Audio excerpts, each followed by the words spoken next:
Komisi 2 Dewan Perwakilan Rakyat DPR RI telah memberikan pujian atas kinerja yang dilakukan pemerintah Provinsi Sumatera Selatan karena telah melampaui target nasional dalam perekaman IKTP. Sumsel berhasil merealisasikan perekaman IKTP yang melampaui target nasional di angka 99,2%. Pemirsa, sekarang saya sudah bersama dengan Bapak Fuadi, selaku Kepala Dinas Dukcapil Provinsi Sumatera Selatan. Halo Bapak, apa kabar Pak? Alhamdulillah sehat.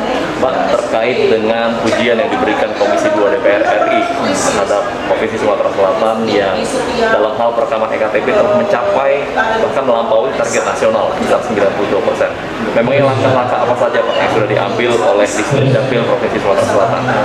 Alhamdulillah capaian perekaman sampai dengan akhir September kemarin ya, secara rata-rata Provinsi Sumatera Selatan kita sudah mencapai 99,67%.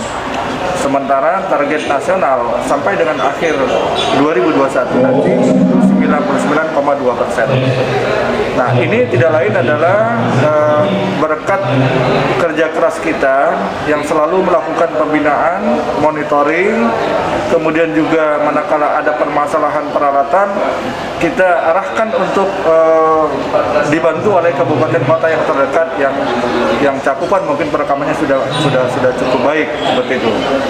Nah, tetapi walaupun angka persentase provinsi sudah melampaui target nasional, namun masih ada kabupaten kota sebenarnya yang masih belum mencapai ya. Ini dapat kami sebutkan ya. Pertama itu Oku Selatan itu baru mencapai 89,49%. Kemudian Kabupaten Musirawas Utara itu baru mencapai 95,62%. Lalu kemudian 4 Lawang itu sebesar 97,13%. Prabu Muli 97,56% dan Kota Palembang baru 98,93%.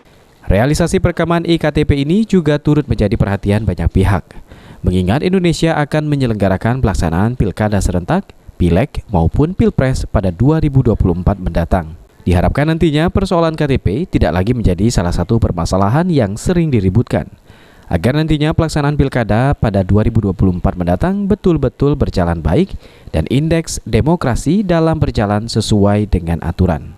Sehingga pada pelaksanaan pilkada mendatang tidak ada lagi masyarakat yang menggunakan kartu keluarga atau KK saat mencoblos di TPS.